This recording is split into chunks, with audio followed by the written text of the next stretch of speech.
신이 거들 때 기적이 일어난다.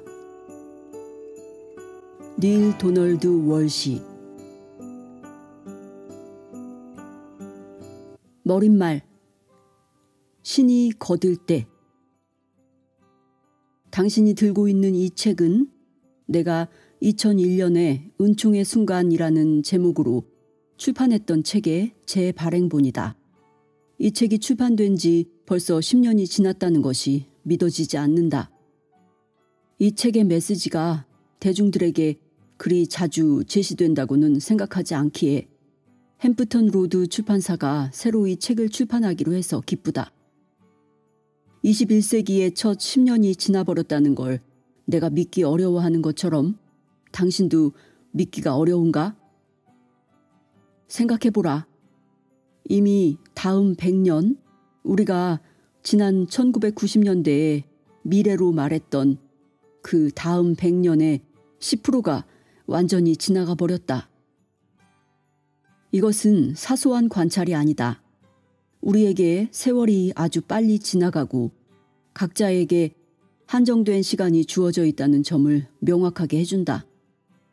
그리고 당신은 우리에게 주어진 시간이 매일 점점 더 많은 활동 탓에 통째로 삼켜지고 있음을 알아차렸는가?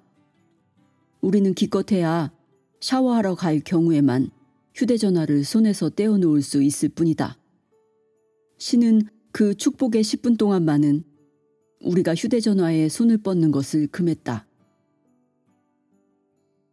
우리가 옷을 입기도 전에 노트북은 종종 켜져 있다. 해야 할 일이 산더미 같으니 즉시 일하러 나가는 편이 더 낫다. 이런 제정신이 아닌 듯한 우리 삶에서의 속도 증가는 우리로 하여금 더욱 초라해지게 한다. 늘어난 하루의 일과를 충족시키기 위해선 더 많은 내면의 평화가 필요한데도 오히려 휴식은 줄고 느긋함도 줄고 평화로움은 더 줄어들었다. 매일 커지는 도전에 직면하기 위해 내면의 확신은 더 필요한데 우리의 삶에 중심이 없고 기쁨은 덜하고 확신은 줄었다. 나는 이것에 대해서 많이 생각해봤다.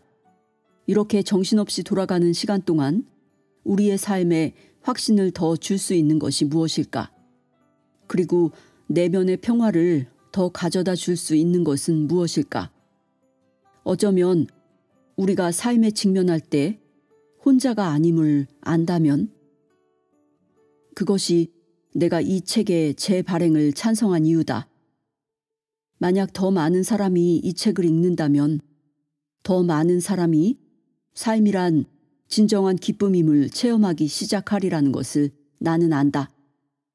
그들은 매 순간이 완전한 보물임을 알아보기 시작할 것이다.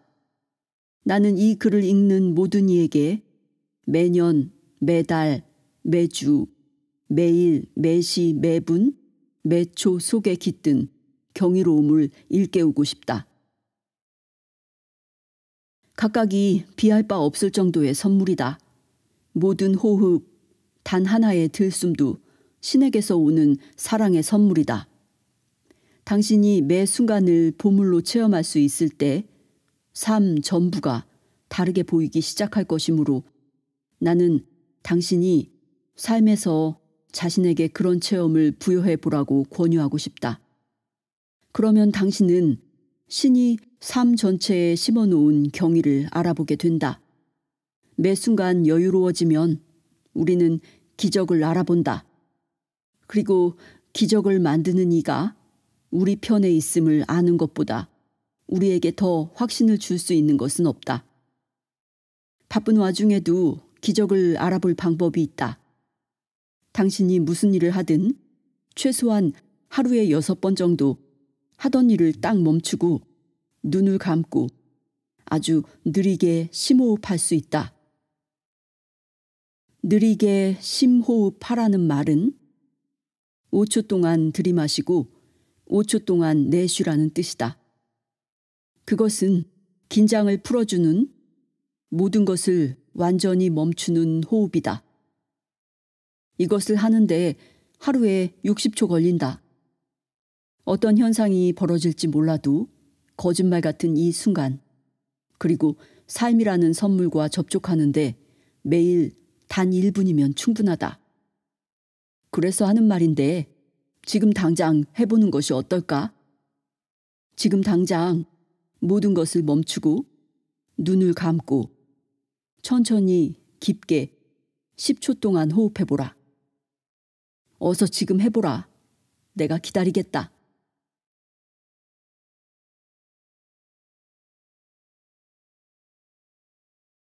좋다. 아주 좋다. 이제 당신이 오늘 5번 더 해보고 이렇게 매일 6번을 하고 이 호흡으로 나는 신성을 환영합니다 라고 속으로 말한다면 당신은 신의 존재에 대한 자각의 길을 열게 될 것이다. 곧 당신은 모든 장소에서, 모든 사람에게서, 모든 순간에 신성을 보게 될 것이다. 당신은 신이 존재할 뿐만 아니라 모든 장소와 모든 상황에서 언제나 신이 당신과 함께 있음을 체험하게 될 것이다. 그리고 나의 훌륭한 친구여, 이것이 당신의 삶을 바꿔놓을 수 있다. 출판사가 새롭게 붙인 신이 거들 때라는 제목이 이목을 집중시키긴 하지만 마치 신이 함께하지 않을 때도 있는 것 같은 의미가 함축되어 있어 본질에서 조금 벗어났다고 본다.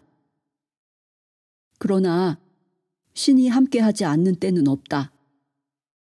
신은 모든 곳에 존재하고 커피를 마시든가 다른 뭔가를 하러 신이 자리를 비우거나 주위에 없는 경우는 단 한순간도 없다. 신과 나눈 나의 대화들은 이 점을 아주 명확하게 해주었다. 그래서 나에게 문제는 신이 우리와 함께 있는지가 아니라 우리가 신과 함께 있는지이며 신이 다가왔는지가 아니라 우리가 신에게서 멀어진 것은 아닌지이다. 그것은 신이 우리를 언제 알아보는지 그리고 과연 알아보는지 아닌지가 아니라 우리가 신을 언제 알아보고 과연 알아보는지 아닌지의 문제다. 신을 알아보는 것은 무엇이든 바꾼다. 그리고 그것은 우리로 하여금 신의 존재와 신의 선물을 인식하게 한다. 그리고 우리가 신의 선물에 더 동조할수록 더 많은 신의 선물을 받게 된다. 신호는 언제나 있으나 우리가 신호를 받아들이기 위해서는 라디오나 TV처럼 수신기를 켜야 한다. 이 책은 동조하는 것에 관한 내용이다. 그건 우리로 하여금 신의 선물을 더 많이 인식하게 하고 언제나 존재하는 신의 선물을 알아보도록 초대한다. 이 책을 읽을 때 여기에 서술된 사례들이 이상하고 터무니없는 것이라고 믿고 싶어질지도 모른다. 그렇게 믿지 마라. 그렇지 않다. 사람들이 여기에 이야기한 사연은 세상 곳곳의 사람들의 삶에서 언제나 벌어지고 있다. 이 이야기들이 여기에 소개된 이유는 희소성 때문이 아니라 평범함으로 당신에게 감동을 주기 위해서였다. 사실 매 순간이 신이 거두는 순간이고 나는 당신이 이 내용을 읽음으로써 신이 언제나 이런 식으로 일하고 있다는 믿음을 키우기를 바란다. 나는 이렇게 내 인생을 체험했다. 주변 환경이나 조건으로는 나에게 유리한 일이 일어나기를 기대할 자격이 전혀 없었는데도 그런 일이 발생한 수백 번의 경우를 기억해낼 수 있다. 그래서 나는 기적을 중시하는 법을 체득했고 또 기적에 대한 확신이 기적을 낳는다는 것도 터득했다. 삶은 삶에 관한 발상으로 삶 자체를 창조한다. 그것이 바로 기적이다.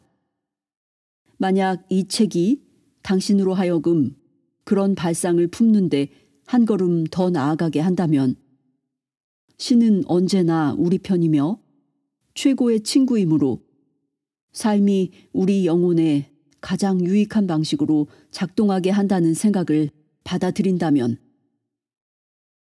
마침내 우리는 내면의 평화를 알 것이고 자신감도 높이 치솟게 될 것이다. 이 책이 당신의 손에 들어온 것조차 신의 작은 역사라는 가능성을 고려하는 것에서 이 여정을 시작할 수 있겠다. 만약 그게 진짜라면 흥미롭지 않을까? 내 친구여, 단단히 붙잡아라. 느긋하면 더욱 좋고 내가 전할 소식이 있으니 소중한 당신에게 닐 도널드 월시 2011년 2월 1. 삶이 진로를 바꿀 때 신은 매우 실질적이고 아주 직접적이며 대단히 가시적인 방식으로 우리의 삶에 개입한다. 그것은 크건 작건 인생의 진로를 바뀌게 하는 어떤 일이 일어나는 순간이다. 이 책을 들었을 때 당신은 은총의 순간을 체험했다. 신성은 우리의 삶에 다양한 방식으로 접근해 오는데 이는 특히 우리가 기적의 가능성에 마음을 여는 때다. 우리가 꿈에서 그리던 방식일지라도 신과 접촉할 가능성에 일단 마음의 문을 열면 그 꿈이 실현되기 시작한다. 나는 전 세계에 관심을 끈 신과 나눈 이야기, 이후 신나이라고도 하는 책을 썼다. 나는 그 책이 은총의 순간 신에게서 직접 영감을 받았다고 믿는다. 나만 그런 영감을 받고 그런 순간을 체험한 유일한 사람이 아니라는 점은 아주 분명하다. 만약 신나이가 우리에게 뭔가를 가르쳤다면 그것은 신은 우리 모두에게 언제나 말한다 라는 것이다. 그러나 오직 우리가 들으려고 열려 있을 때만 신의 소리를 들을 수 있다. 들을 귀 있는 자는 들으라. 그러나 지금 여기에 깜짝 놀랄 소식이 있다. 신이 우리와 대화할 뿐만 아니라 신은 우리를 매일 몸소 방문한다. 이 책은 그런 방문에 관한 것이다.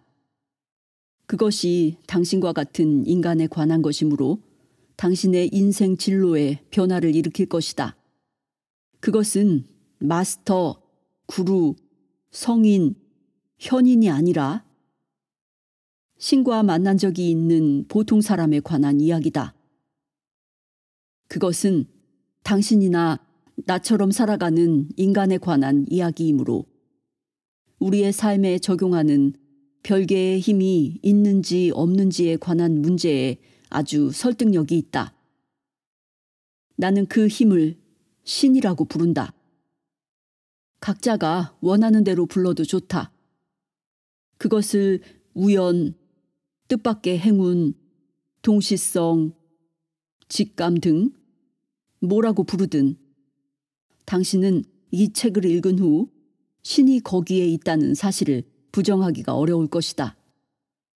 매일 기적을 일으키며 마법을 만들고 모든 것을 바꾸면서 우리의 삶 바로 거기에 신이 있다. 이런 일은 모든 사람의 삶에서 일어난다. 뉴욕에 사는 43세인 제니스 투쿠는 자기 삶에서 이런 식으로 발생했다고 말한다.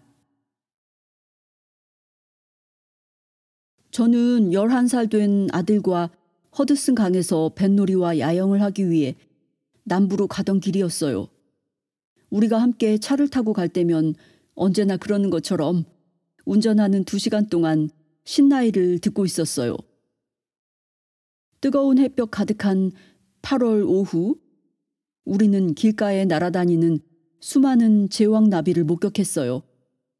그 사이를 느긋하게 통과할 때 사랑과 빛으로 충만해짐을 느낀 나는 예수님이 들판에 서서 팔을 뻗어 많은 나비를 부르는 모습을 마음속으로 그렸어요. 그때 제왕나비들은 초대된 대로 예수님의 손발과 머리를 아름다운 주황색과 검은색으로 완전히 뒤덮었어요. 그 장면은 아름다운 이미지였고 제 마음에 고요함을 가져다 주었죠. 그 순간 신과 하나가 됨을 느꼈던 제가 아주 비슷한 방식으로 저 자신이 제왕나비들을 부르는 모습을 상상했어요. 저에게는 아름다운 순간이었어요. 저는 그 순간이 계속되기를, 절대 끝나지 않기를 바랬죠.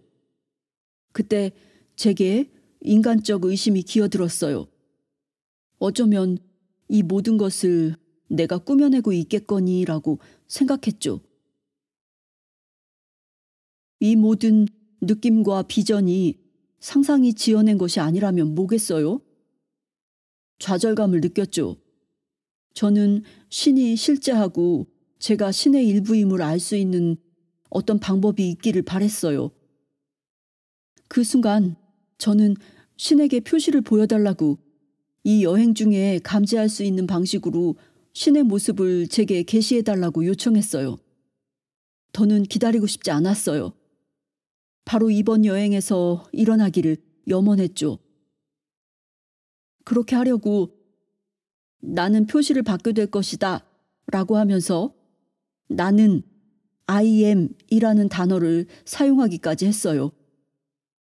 그날 저녁 우리는 강 섬에서 야영했고 다음 날 아침 강에는 아름다운 일출이 펼쳐졌어요. 강물에 반짝이던 햇빛은 나를 흔들어 깨울 정도로 눈이 부시게 했어요. 내가 강변의 물결을 보기 위해 피크닉 테이블에 앉으려는 사이 큰 제왕나비가 어디선가 갑자기 날아와 내 얼굴 바로 앞에서 춤추기 시작했어요. 그 나비는 제 아들이 아직 잠들어 있던 텐트 꼭대기 주위를 선회해서 저를 깜짝 놀라게 했어요. 전 즉시 "오, 이렇게 아름다울 수가. 이리 와보렴." 이라고 말했죠. 내가 손을 뻗자마자 거기에 내려앉는 나비를 깜짝 놀라면서 지켜봤어요. 정말 아름다웠어요. 주황색과 검은색의 날개는 크고 완벽한 모양이었고 나비는 내 손바닥에 몇 초 동안 가만히 있었어요. 제 목소리에 깬 아들이 텐트 밖으로 머리를 내밀고 제 손 위에 나비를 봤어요. 우리 둘 다 눈이 휘둥그레졌죠. 물론 저는 이 선물을 누가 보냈는지 알아요. 제가 불러냈기 때문에 아는 거죠. 그리고 전 제가 그걸 불러낼 수 있음을, 존재하는 모든 것과 순수하게 하나가 되어서 감사하고 찬양하는 순간에는 우리가 모두 그럴 수 있음을 압니다. 만일 주의를 기울이지 않으면 당신은 그 장엄한 순간을 지나쳐 버릴 수 있다. 또는 그것이 그럴듯하긴 하지만 무엇도 입증해주지 않으니 제니스가 벌어진 현상에 대해 확대해서 해석하고 있다고 생각할 수도 있을 것이다. 그러나 유타주의 오그던에 사는 빌 콜슨에 대해선 뭐라고 말하겠는가? 며칠 동안 생사의 고비에 있었던 저희 아버지가 힘들게 숨을 헐떡이고 있었어요. 온 가족이 돌아가며 밤새워 간호했어요. 암으로 허약해진 아버지의 몸은 바로 우리 눈앞에서 쓰러져 가는 듯했고 통증으로 말미암은 경련으로 간혹 떨고 있는 듯 보였어요. 아버지는 고통에 관해 불평할 힘조차 없었고 한마디 말은커녕 눈도 뜰 수 없는 상태로 72시간이 흘렀어요. 어느 순간 어머니는 아버지의 침대 곁에 앉아 신이시여, 얼마나 오래 갈까요? 라고 속삭이듯 말했어요. 새벽 1시가 지나자 가엾은 아버지와 우리는 모두 기진맥진했어요. 하지만 61년을 함께 해온 어머니를 침대 곁에서 떼어놓을 수 없었어요. 그때 제가 신과 이야기를 나누었죠. 저는 신에게 조용히 절박한 마음으로 아버지가 이처럼 고통을 겪어야 합니까? 라고 물었어요. 신이시여, 착한 아버지는 여기서 해야 할 일을 마쳤습니다. 남은 일도 더 끝내야 할 일도 없습니다. 부디 그를 지금 데려가지 않겠습니까? 고통을 끝내주십시오. 신이시여, 당신이 여기 계신다면, 아니, 전 당신이 여기 계심을 알고 있습니다만, 부디 이것을 끝내주십시오. 그 순간 아버지의 호흡이 덜 힘들어졌고 3분 후 온화하게 깊은 잠에 빠지는 것처럼 돌아가셨어요. 눈에 눈물이 가득해진 나는 이전에 결코 신을 의심한 적이 없었고 분명 앞으로도 절대 신을 의심하지 않으리라고 다짐했습니다. 우연? 동시성? 나는 그렇게 생각하지 않는다. 그럼 은총의 순간? 그렇다. 은총의 순간이란 신이 매우 실제적이고 아주 직접적이며 대단히 가시적인 방식으로 우리의 삶에 개입하는 때다. 크건 작건 인생의 진로를 바뀌게 하는 어떤 일이 일어나는 순간이다. 이 책을 집어들었을 때 당신은 은총의 순간을 체험했다. 2. 집은 많다. 빌 터커는 30년 전에 신념의 교훈을 얻었다. 절대 잊지 못할 교훈이었다. 그는 불가능은 없다는 점을 자신에게 상기시키려고 그 교훈을 여러 번 되뇌었다. 오직 단 하나, 믿음만 요구된다. 그 당시 빌은 비록 부동산 중개인 자격증으로 중개소를 운영하고 있었으나 집은 한 채도 팔아보지 못했다. 그는 집을 보여주고 저녁에 사무실로 돌아오는 중개인들을 위해 밤 늦게까지 사무실에 있곤 했다. 구매 제안을 검토하는 것이 그의 책임이었다. 그는 사무실 문이 닫혀 있어서 거래가 지연되거나 놓치는 일이 없기를 바랬다. 어느 날 사무실이 열려 있기에는 너무 늦은 밤 10시에 그는 시계를 힐끗 보고 하품하며 일을 끝내고 집에 가야겠다고 중얼거리던 차에 사무실 앞쪽에서 웅성거리는 목소리가 들렸다. 그는 틀림없이 자신이 문을 잠그는 것을 잊어버렸다고 투덜대면서 상황이 어떤지 살펴보려고 일어섰다. 그는 입구에 서 있는 젊은 부부를 발견하고 아, 죄송합니다. 사무실 문을 닫았는데요. 라고 양해를 구했다. 키가 150cm 정도로 아주 작은 편인 부인과 그보다 조금 더 큰 남편, 그리고 그들 뒤로 수줍게 배회하는 어린 2 자녀가 있었다. 그 부인이 아, 불이 켜져 있어서요. 라고 말했다. 그리고 당신이 여기 계시잖아요. 라며 부드럽게 한마디 덧붙였다. 아, 예, 그러나 보다시피 저는 관리자고 중개인이 아닙니다. 그리고 중개인들이 돌아오면 사무실 문을 닫으려고 기다리는 중입니다. 라고 빌이 답했다. 저희는 존슨, 테드와 에이미입니다. 오늘 밤 집이 필요해요. 그래서 저희를 좀 도와주셔야겠습니다. 그녀가 요청했다.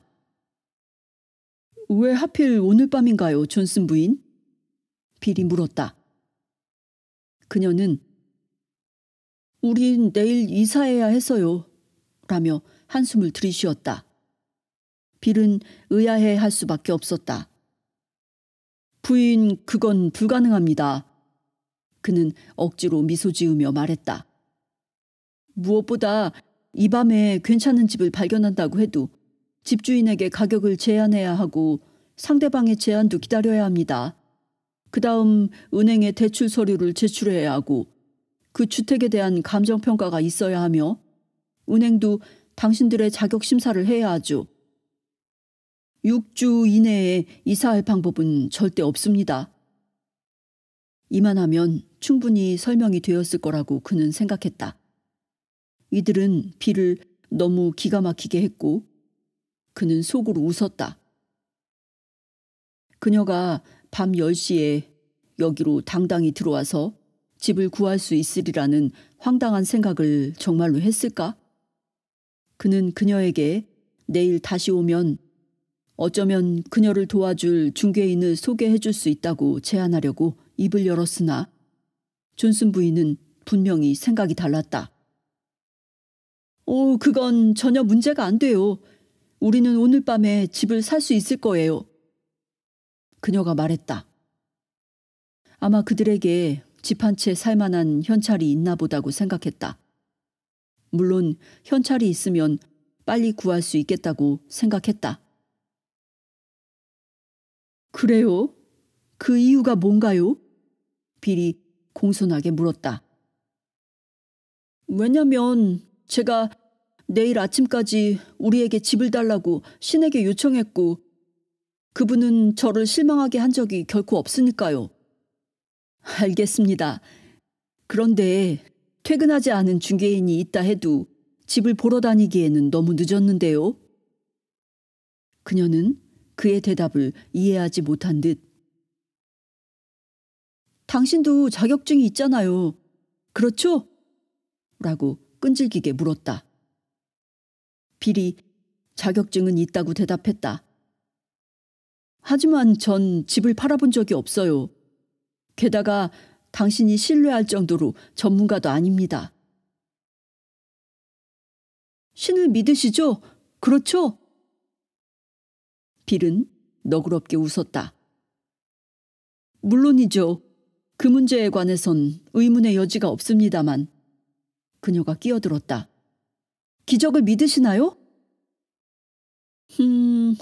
그래요. 사실 빌은 자신이 생각하기에 신기한 많은 일을 자신의 삶에서 체험했었다. 존슨 부인이 당당히 말했다. 보세요. 저는 오늘 기도했어요. 그리고 저에게 집을 달라고 신에게 요청했죠. 좀 앉아도 될까요? 빌은 의자에 앉으며 중개인들 책상 앞에 의자를 가리키면서 고개를 끄덕였다. 저는 신에게 우리가 내일 아침까지 이사할 수 있는 집을 달라고 요청했어요.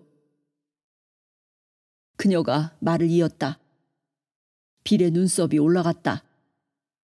우리는 살 곳이 없어요. 존슨 부인이 꾸밈없이 말했다. 우리는 우리한테 적절한 집을 이 도시의 한 할머니와 계약해서 샀다고 생각했어요. 우린 여기서 약 200마일 떨어진 곳에 살았는데 마침 남편이 이곳에 직장을 구했고 그래서 우리는 짐을 싸서 이사를 왔죠. 도착해보니 그 할머니가 아직 집을 비우지 않은 거예요. 그래서 언제 나갈 건지 물었더니 나가지 않을 거라네요. 그녀는 우리와 함께 살궁리를 하고 있었던 거예요. 그래서 그녀는 우리에게 지하실을 내줬어요. 빌은 가볍게 휘파람을 불며 머리를 흔들었다. 좀 이상한 이야기네요. 그가 말했다.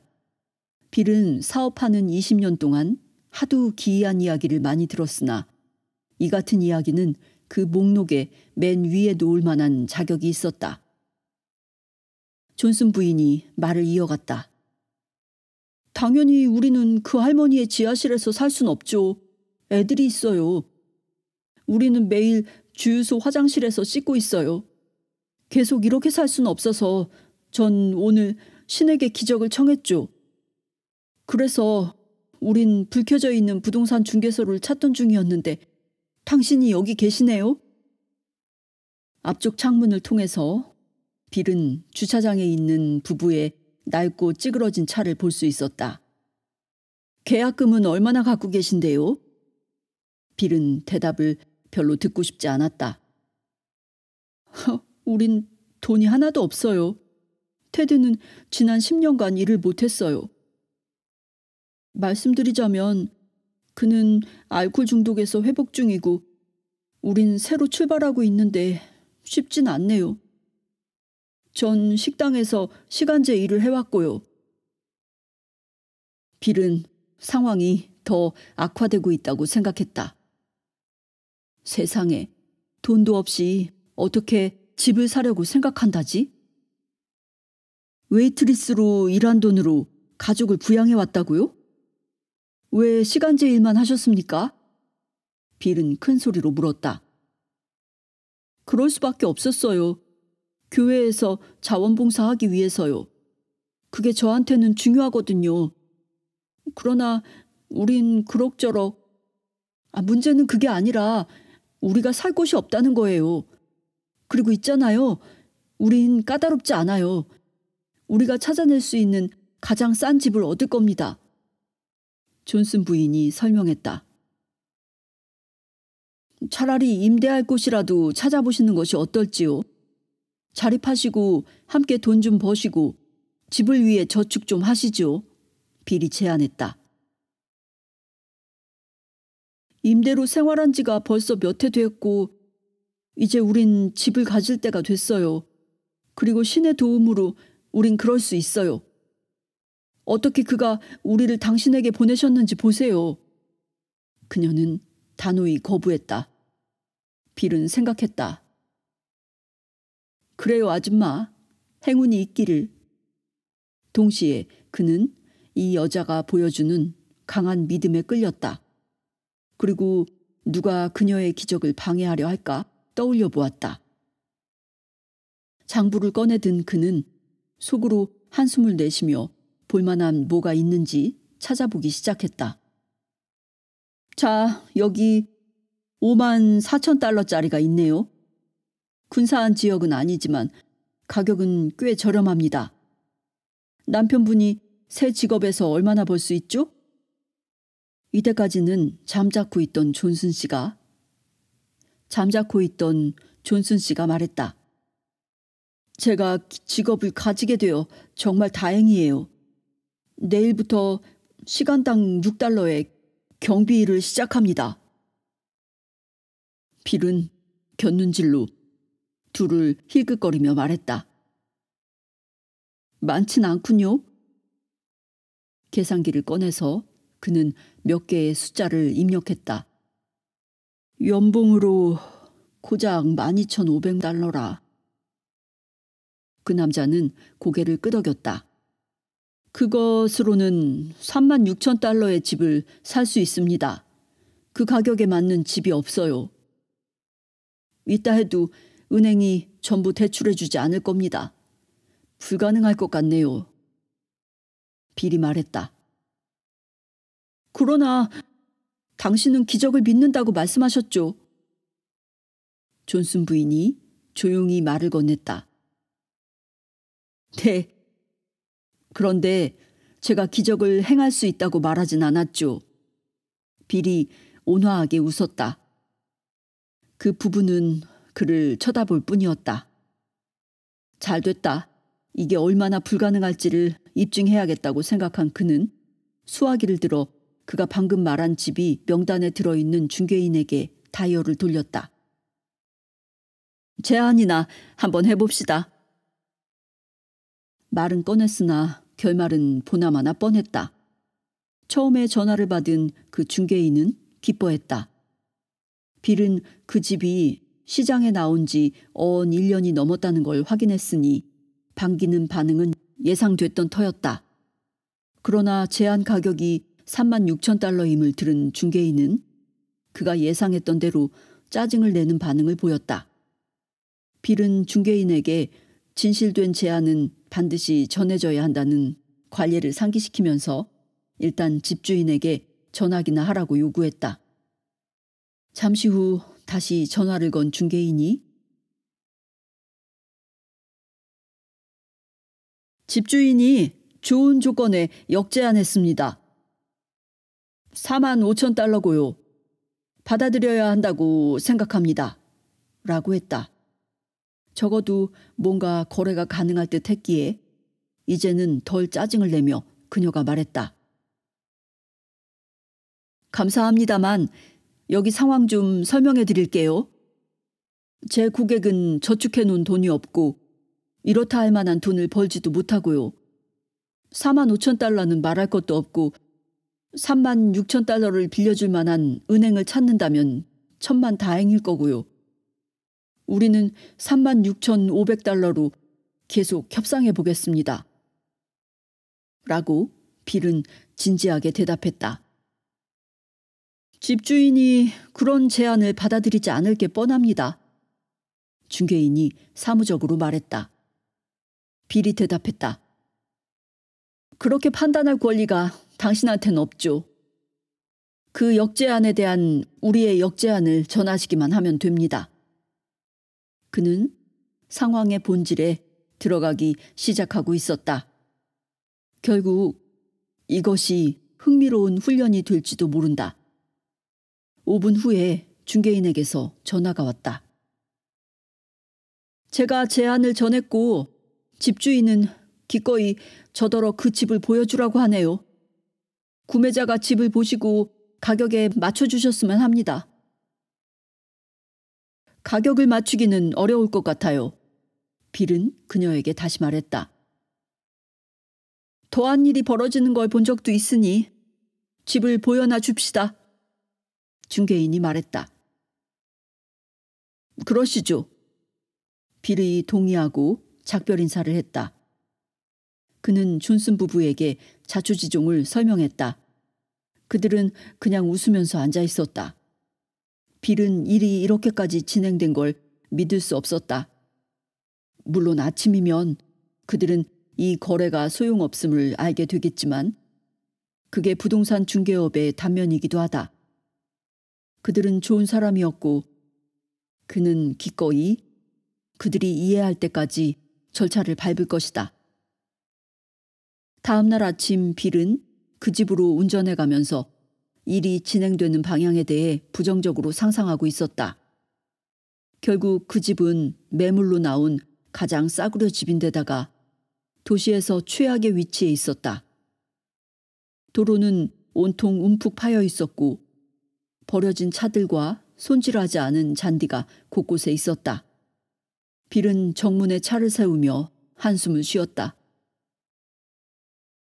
중개인이 빌을 기다리고 있었고 존슨 부부는 희망에 부푼 모습으로 그녀와 함께 서 있었다. 그들이 얼마나 실망스러워할지 그는 걱정되었다. 매매 쪽을 담당하지 않았던 빌은 사람들을 실망시키지 않아도 된다는 점이 기뻤다. 중개인이 문을 활짝 열었을 때 빌은 한숨을 돌렸다. 그 조그만 집은 매력적이었다. 존슨 부부는 한박웃음을 지었다. 그 집은 지붕 창이 완비되고 모든 창문에 셔터가 완비된 정감이 가는 빨강과 흰색의 케이프 코드, 즉 미국 매사추세츠 주의 케이프 코드에서 발달한 건축 양식을 말한다. 빨강과 흰색의 케이프 코드였다. 그들이 현관문을 통해 들어갔을 때 빌은 새 카펫과 마루 깔개를 보았다. 비록 모든 목조 부분은 껍질이 벗겨지고 얼룩이 졌지만 작은 부엌에는 새 가전제품과 고급 가구들이 있었다. 그 집은 깨끗했고 모든 방에는 집과 조화를 이룬 새 가구로 완전히 장식되어 있었다. 그 집은 그야말로 보석이었다. 이 집을 사겠어요. 존슨 부인이 기뻐서 불쑥 내뱉었다. 좋습니다. 집주인의 집으로 가서 협상을 끝내시죠. 중개인은 환한 미소를 지었다. 그 일행은 슬럼과 같은 동네를 빠져나와 멋진 교회로 가서 널찍한 목장 앞에 차를 세웠다. 그 일행은 작업복을 입은 덩치 큰 남자와 현관문에서 마주쳤다. 안녕하세요. 저는 조지 라웰입니다. 그는 따뜻하게 맞이하며 그들을 기분 좋게 느껴지는 부엌으로 인도했는데 거기서 부인이 그들을 위해 커피를 따르고 있었다. 그들이 의자에 앉았을 때 라구엘 씨는 똑바로 존슨 씨를 쳐다보았다. 존슨 씨, 문제가 뭐죠? 왜 적당한 가격으로 당신의 가족들에게 최소한의 기본적인 집을 기꺼이 제공하지 못하는 거죠? 저 선생님, 존슨 씨는 컵을 내려다보면서 말했다. 저는 그러고 싶지만 여기 제 중개업자가 제가 그럴 만한 경제적 여유가 없다고 해서. 그는 라구엘 씨의 직접적인 질문에 당황스러워하며 말을 이었다. 당신도 보시다시피 저는 알코올 중독에서 회복 중입니다. 저는 지난 10년 동안 실업자였어요. 그러나 지금은 정신을 차렸고요.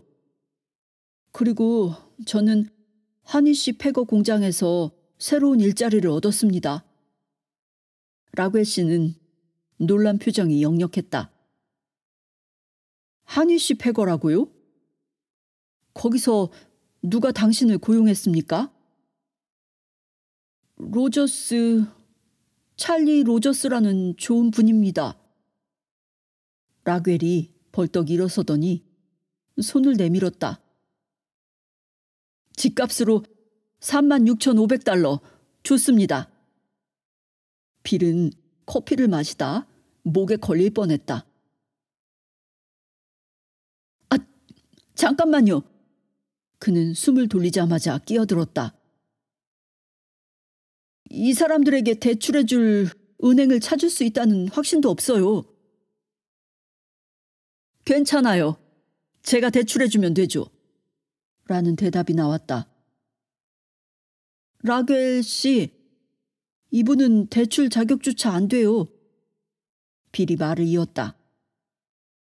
터커 씨, 당신은 누구를 대리하는 거요?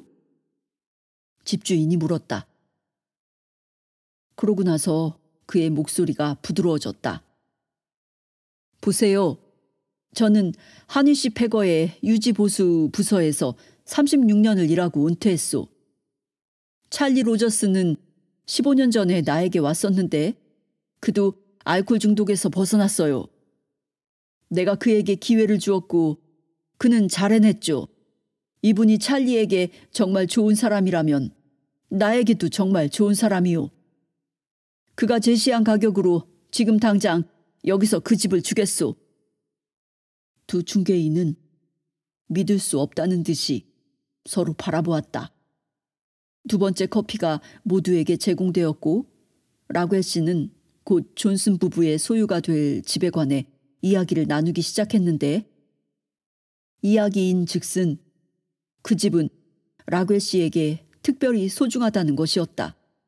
그의 아버지가 그 집을 지었고 조지 라구엘은 그곳에서 평생을 살았으며 결혼하고 자신의 가족들도 부양했다. 그가 손수 집을 고쳤으며 그의 부인은 카펫과 새 가구들을 골랐다. 라구엘 부부가 마침내 그 집을 나가지 않을 수 없다고 느꼈던 유일한 이유는 다운 증후군으로 어려움을 겪고 있는 그들의 아들이 자신들이 죽고 나서도 경제적으로 뒷받침되도록 좀 더 실질적이면서 앞으로 지속해서 더 큰 수익을 올릴 뭔가에 그들의 돈을 투자하길 원했기 때문이었다. 존슨 부부의 얼굴은 환히 빛나고 있었고 아침 햇살이 창문을 통해 쏟아질 때 빌은 여자 중개인이 눈물 맺힌 마스카라를 가볍게 닦아내는 걸 보면서 자신도 눈가에 눈물이 고이는 것을 느꼈다. 저희가 오늘 이사해도 될까요? 에이미 존슨이 희망에 차서 물었다. 라구엘 씨는 작업복 주머니에 손을 넣더니 열쇠 뭉치를 꺼냈다. 그러시죠. 그는 웃으며 그걸 존슨 부인의 손에 쥐어주었다. 그녀는 빌을 쳐다보며 윙크를 했고 그도 윙크해 주었다. 이런 것이 집을 매매하는 것이고 인생이라고 그는 생각했다. 하나의 기적, 그리고 뒤이은 또 하나의 기적. 신나이에는 놀라운 메시지들이 많다. 그러나 이 단 하나의 문장보다 더 중요한 건 없다. 삶은 삶에 대한 네 의도에 따라 좌우된다. 신나이에서 인용한 이 문장은 우리로 하여금 인간과 신간의 관계 그리고 삶 자체의 과정을 이해하도록 돕는다. 일어나는 일을 알아보자처럼 삶은 발견 과정이 아니다. 일어나는 일을 선택하자처럼 삶은 창조 과정이다. 우리는 신의 형상으로 신과 닮은 꼴로 만들어졌다고 한다. 그렇다. 신은 창조주다. 신은 창조한다. 따라서 우리가 진짜 신의 형상으로 신과 닮은 꼴로 만들어졌다면 우리도 틀림없이 창조한다. 창조주다. 이것은 틀림없이 맞다. 문제는 우리가 어떤 과정으로 창조하느냐이고 답은 자신의 의도를 통해서이다. 그것은 신을 돕겠다는 자신의 의도에 명확해짐으로써 된다. 이 장치를 통해 우리는 의식적 공동창조의 행위에 신과 함께한다. 특정 결과를 낳기 위해 우리는 의식적으로 신의 힘을 활용한다. 존슨 부부의 이야기는 그걸 생생하게 묘사한다. 그럼에도 이 이야기가 그것에 관해 깊게 생각하는 사람들의 마음속에 닭과 달걀 중 어느 것이 먼저 나왔느냐라는 의문을 불러일으킨다. 즉, 기적을 낳는 것이 존슨 부인의 기적에 관한 확고한 믿음 때문이었는가? 아니면 그녀가 기적을 믿기 전에 그리고 기적을 생각하기도 전에 이미 기적이 자리 잡고 있었을까? 아니면 심지어 그녀가 해야 했던 일이라고는 단지 거기서 기적을 보는 것뿐이었을까? 무엇이 기적을 낳는가? 그것이 문제다. 신나이에 따르면 무수하게 가능한 다른 결말들과 달리 존슨 부인에게 이 특별한 결말을 체험하게 해주었던 건 바로 존슨 부인의 의도였다고 한다. 이것이 사실일까? 만약 그렇다면 어떻게 작동하는가? 이것이 생각하는 신학의 질문이다. 생각하는 신학은 왜 이런 일이 일어나지?가 아니라 어떻게 이런 일이 일어날지를 이해하려고 하는 신학의 형태에 내가 붙인 이름이다. 어떤 이들에게는 존슨 부인이 하루 만에 집을 사게 되었던 이유가 그녀의 믿음 때문임을 아는 것으로 충분하다.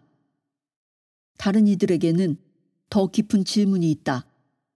어떻게 믿음이 작동하지? 어떻게 그것이 원하는 결과를 낳지? 신나이는 27개 언어로 번역됐고 세계적으로 수백만 사람들이 읽는 대단히 인기 있는 책이 되었는데 그건 아마 보통 사람이 이해할 수 있도록 삶의 방식을 설명했기 때문일 것이다. 그리고 신과 나누는 우정과 신과 나눈 교감을 포함한 그 뒤에 나온 신나이 시리즈 책들 내일의 신, 신이 원하는 것은, 신과 집으로, 신, 청춘과 소통하다 등은 신이 우리 삶에 들어와 기적을 행사하는 메커니즘을 우리가 알 수 있도록 이 주제를 확장하고 더 정교하게 다루어왔다.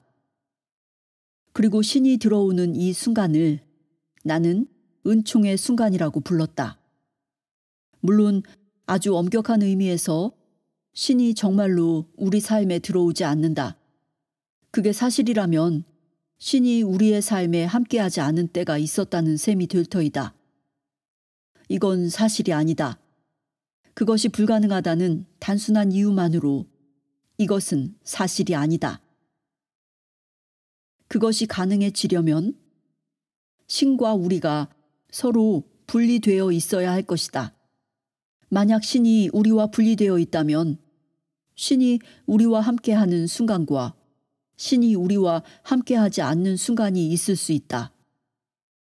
무엇이 신이 우리와 함께 또는 우리와 함께 있지 않게 하는가는 모든 종교와 신앙 체계의 주제일 수 있다. 우리는 무엇이 신을 우리 삶으로 들어오게 하는가라는 이 기본적인 문제에 평생을 바치고 수많은 책에 몰두할 수도 있다. 그러나 만약 신이 이미 우리 삶에 있다면 어떨까? 신이 떠난 적이 없다면, 신과 우리가 하나이므로 신이 원한다 해도 떠날 수 없다면 어떨까? 그리고 그것이 사실이라면 어떻게 될까? 무엇보다도 그것은 다음과 같은 완전히 다른 기본적인 문제를 제기할 것이다. 즉, 무엇이 신을 우리 삶으로 들어오게 하는가가 아니라 마침내 우리는 신이 항상 같이 있었음을 알기에 우리가 그와 함께 무엇을 할 것인가? 신라인은 기존의 관념 체계를 이런 식으로 뒤엎는다. 질문을 뒤집어 버림으로써 완전히 다른 대답을 얻게 된다. 만약 신과 존슨 부인이 하나라면 존슨 부인이 하루 만에 집을 구해달라고 신에게 요청하는 그런 사례가 아니다. 오히려 존슨 부인이 그 결과를 불러낸 사례에 해당한다. 이것은 의도의 메커니즘을 통해 이루어진다. 타인들이 가능하다거나 불가능하다고 말하든 말든 24시간 안에 집을 구해서 이사하겠다는 것이 존슨 부인의 의도였다는 점을 의심할 수 있는 사람이 있을까? 많은 이가 여기에 쓰여 있는 것을 이해하지 못했으므로 그들 인생의 꿈들이 끝나버리는 것을 봐왔다. 그들은 타인이 가능하다거나 불가능하다고 말하는 것을 받아들였고 자신의 꿈이 끝남을 목격해왔다. 그러나 의도를 확고히 한다면 내가 결단이라 부르는 기적적인 뒤집기 과정을 통해서 끝남의 과정을 뒤집을 수 있다. 사실 결단은 끝남을 끝내버린다. 중지를 중지시키고 종결을 종결짓는다. 그리고 누구든지 다시 시작하고 새롭게 출발하게 한다. 어떤 기독교 집단에서는 이것을 거듭남이라고 말한다. 신라인은 이것을 자기 존재에 관해 우리가 가졌던 가장 원대한 비전의 다음번 가장 숭고한 버전으로 자신을 새롭게 재창조하는 재창조의 기적이라고 부른다. 결코 결단의 힘을 과소평가하지 마라. 빌 터커와 존슨 부부의 이야기를 통해 우리는 결단의 힘을 되새긴다.